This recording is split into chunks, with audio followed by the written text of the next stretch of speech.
Reality check. Yeah, so we just wanted to give you a quick update, but let's start with a rundown of how we got here. So in the last year, we've spent 9 months in YWAM, a month in Guatemala doing Spanish school. We were back home in Calgary for a couple of months. And during that time, we did some research and came up with the plan to buy an RV in Europe and then sell it at the end of the trip so that we could save some money because the rental was very expensive. So we had this beautiful idea of traveling around Europe, seeing castles and doing all these wonderful things as a family. But we got to see our beautiful van. We were so excited because it felt like the people were amazing and the van fit perfectly in our friend's garage. But as soon as we opened the doors, we smelled mold.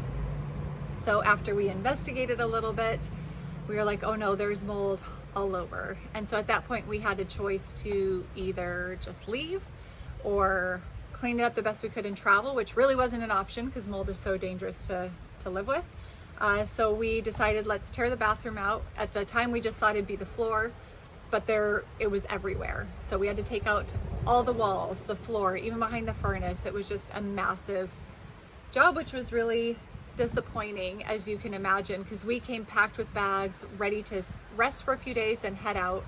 And for the next 5 weeks, we were tearing out the van. We even had to repair the fiberglass. So, I mean, we took it down to like bare bones. Like at one point you could drive and see the ground while you were driving in the back. And it was a lot of work. We were exhausted. We were working like, I don't know, 8 to 10 hour days. And the kids were amazing how they just stepped in and they helped to do the renovations with us. They took on role of resident chefs and they all took turns making meals and cleaning the kitchen every single day. And so even though it was really, really hard and disappointing, it was also really beautiful and amazing to see God shaping this resilience and character and building our faith, especially our kids' faith. So that was pretty special in and of itself. After all of that, finally, we left on, what was it, June 11th? June 11th, I think. And yeah, we started heading down to Italy. However, 1 hour later, we realized our muffler was broken. But we chose to get it fixed in Italy because it was more cost effective. So we drove a little bit through Austria, a little bit through Switzerland, and we ended up in Liechtenstein where we stayed 2 days, and then we went back to Switzerland. Perhaps. Switzerland Maybe. was just really fun, and yeah. And so Switzerland, we went to Trembleback Falls, which is amazing because that's where I did my first major base jump. And it's just so beautiful in Switzerland. But the most stunning thing was my beautiful friend Arlene, who I hadn't seen for 15, 16 years. She was there with her husband and her 2 kids. And that was a real highlight because we just got to spend quality time with our family. We did a beautiful, beautiful hike. Switzerland's just overwhelmingly beautiful. Yeah, and then after that, we went to Cinque Terre down in Italy, and so Cinque Terre is basically 5 really colorful villages on the Adriatic Sea. And anyways, we did that hike, and then 2 hours in, I smashed my 2 front teeth. So then we had to go, and then the dentistry that we needed was in Switzerland.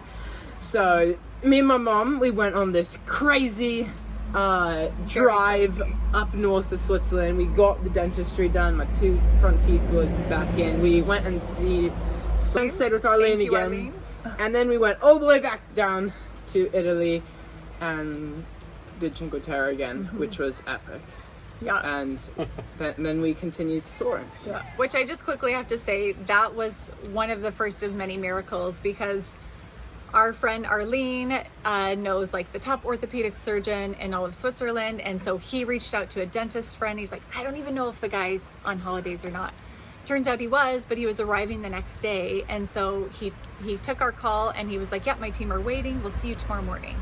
And so it's just so amazing how, if we would have been even 3 days earlier, he would have been on vacation. But we both arrived in St. Moritz at the same time, and Ollie was seen, like 16 hours later to get his teeth fixed. So that's pretty epic. So thank you, Arlene, and thank you, Dentist Stephen. And then we carried on to Florence, which was beautiful we saw the Duomo and we went to Oh, the Uffizi. the Uffizi and we saw Ponte Vecchi. Pontevecchi. Yeah.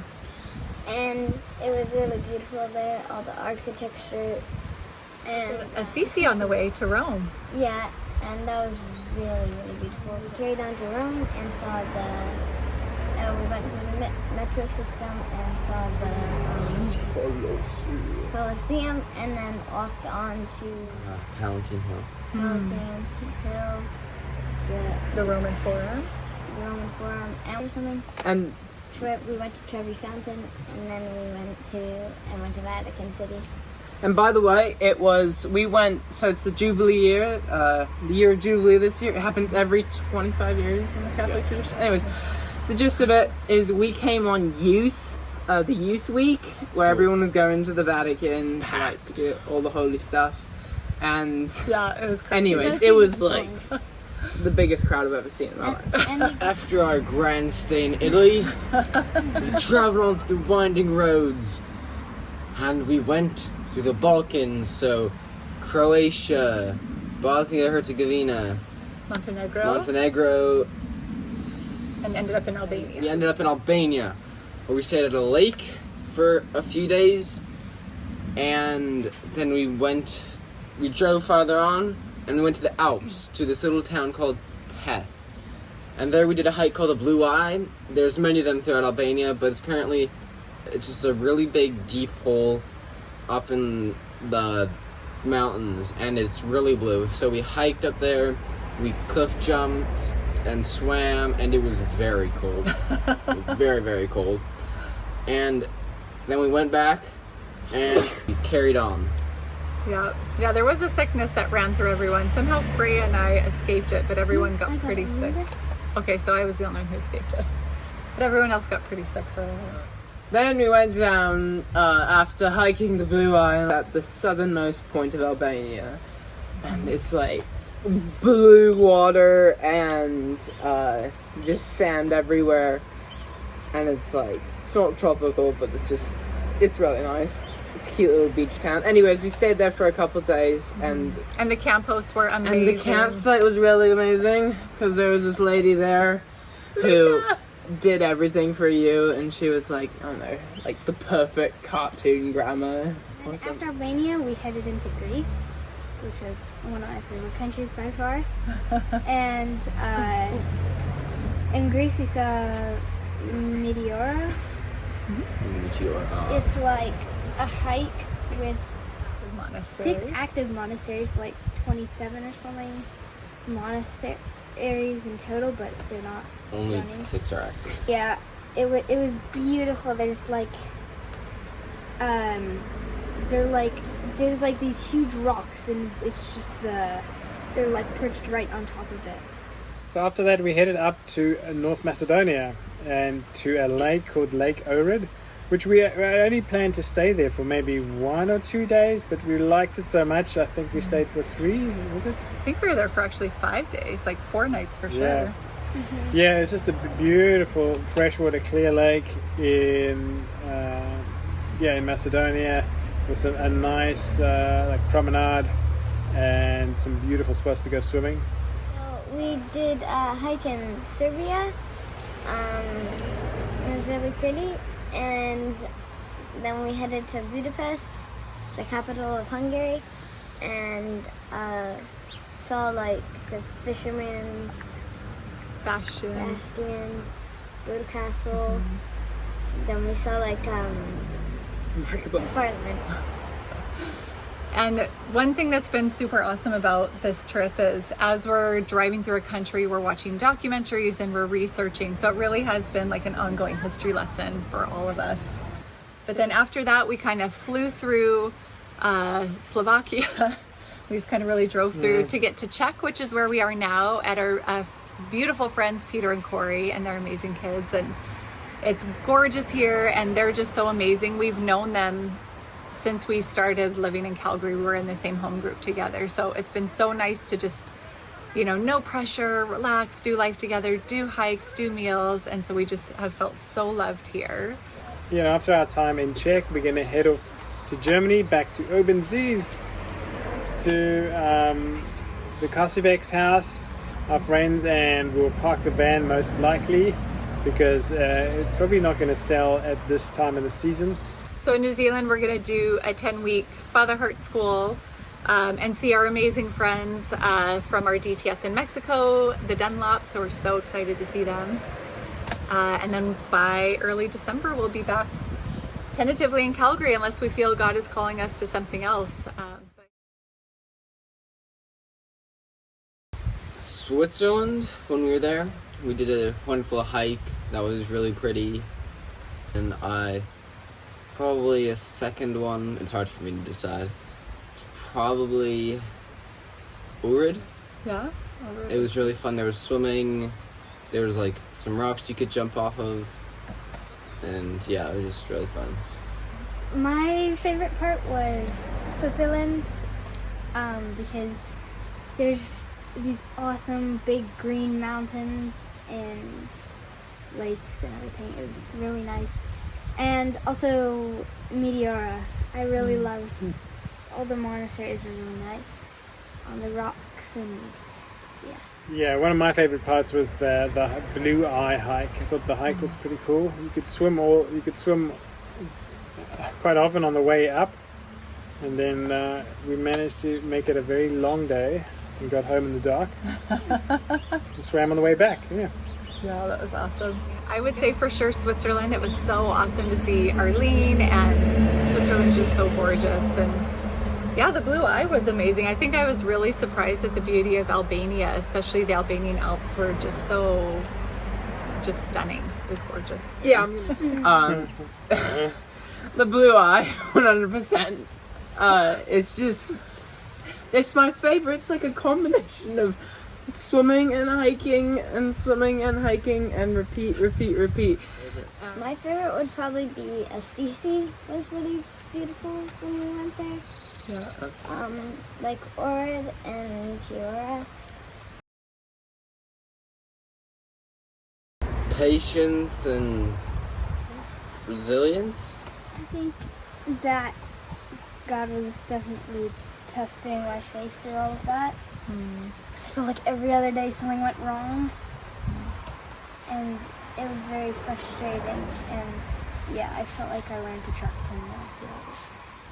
Yeah, in a similar way, I remember probably we had 4 flat tires. We've only got 6 wheels on the van.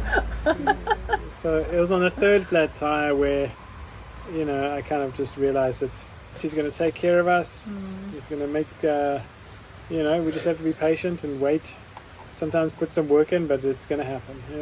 Yeah. I mean, it's been so beautiful to see all of our kids grow in resilience and in their faith. And I think I would just say, I feel like you can always grow in those areas, right? And I think that's how I've grown, is just learning to laugh when things are hard even more, and taking things in stride, and then just encouraging our kids to, inviting them into that same kind of mindset of okay, how can we, we can't maybe fix something in the moment, but how can we trust God in this moment? Or what does he want us to learn in this moment? So I feel like that was a real learning experience for us. I grew in faith and resilience, I think. I learned how to take things that come and stick with a positive mindset.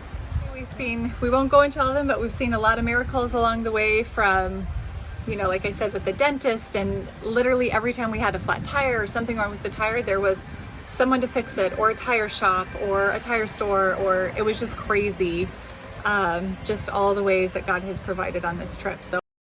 And some of the other amazing miracles that happened, I mean, there's so many to recount, is, where our van broke down. We had the perfect place to store it.